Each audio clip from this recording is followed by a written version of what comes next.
Hello everyone, good day. I'm 𝗩𝗬𝗦𝗬𝗧. As we are celebrating International Women's Day in 2024, I would like to bring to your notice the harsh reality faced by the women of Sri Lanka. It is a bitter truth that women in Sri Lanka bear the brunt of the economic crisis.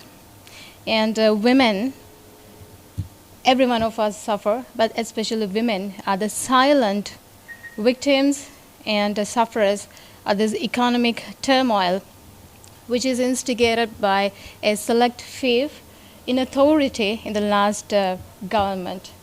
As you already know, seven persons in the previous government, those who were in authority, have been convicted by the judiciary as perpetrators, those who have committed economic crimes. They have perpetrated economic crimes in Sri Lanka.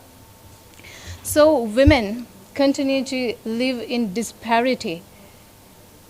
The misconduct of these seven people, as you already know, among these seven, three of them are Rajapaksa, three of them are brothers, Basil, Gorabe, and Mahinda Rajapaksa. And the misconduct of these people, these convicted perpetrators, have left our nation in shambles, leaving these women and children, and also children, I bring children also into this picture, into dire conditions. Women are grappling with loss of employment and income reductions, and they're finding it difficult to feed their children. So under these dire circumstances, we are celebrating Women's Day in 2024. So what I wanted to tell you is that we don't have a rosy picture to paint about the Sri Lankan women as we celebrate this International Women's Day. This is the harsh reality and bitter truth. Although we are celebrating on 8th of March, I'm asking this question from you, can we celebrate that when women are in disparity, when women continue to live in the state of disparity? I will reveal to you more shocking information about Sri Lankan women and how this economic downturn that befell Sri Lanka has affected the lives of women, the quality of lives of women, and how it has tarnished and belittled the dignity of womanhood in Sri Lanka. So the Research and Development wing affiliated to the Office of the Leader of the Opposition has conducted several researches and extensive researches and surveys about the women of Sri Lanka and how they are facing this economic downturn. Shockingly, we have found out several information.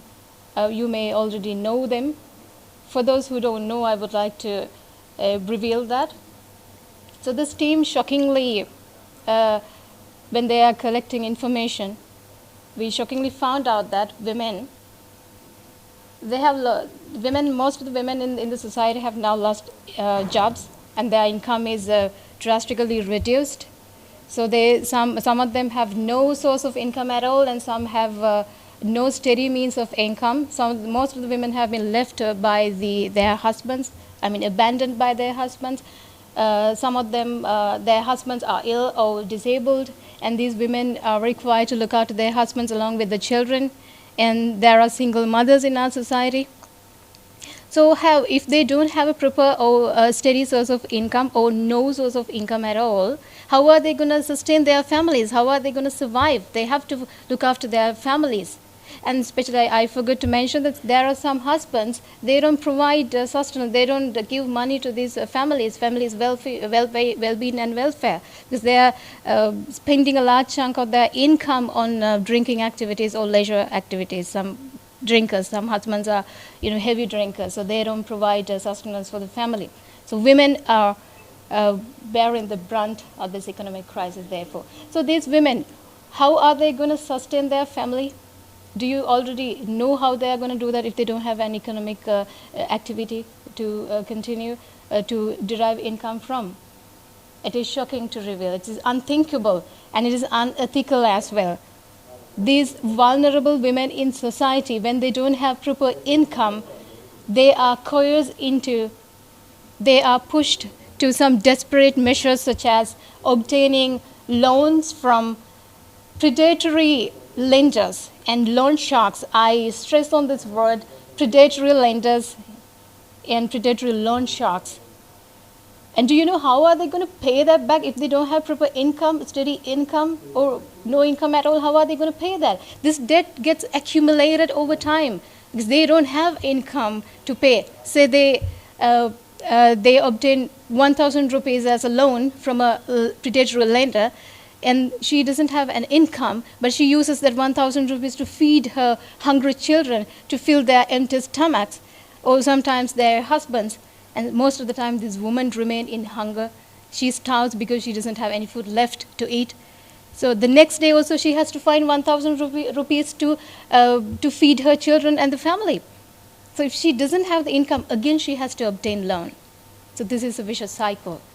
This doesn't end. So say for whatever for somehow she gets 1,000 rupees income, and she cannot use that 1,000 rupees to repay the debt because she has to use that to feed her family. So when the debt gets accumulated, what is she going to do? These are the findings of our research, the survey. I'm telling you with proof because we cannot reveal the identities of these women because we have conducted this in a very delicate and subtle manner without revealing the identity of these women and without hurting their feelings. But I want to let you know that this is the harsh reality these women are facing. So when the debts are accumulated, how are they going to repay? They have no means of repaying. So they are coerced into offering sexual favors to these predatory lenders and loan sharks. This is shocking, and this is unthinkable and unethical as well. And also, this is a stark violation of human rights, especially women's rights. So this is what's happening in our society, and against this ugly backdrop, we are celebrating the International Women's Day in 2024. That is why I'm asking again, are we qualified as a nation to celebrate this International Women's Day when our women, our very own mothers are facing this bitter situation when they are coerced into offer sexual favors to predatory lenders and loan sharks?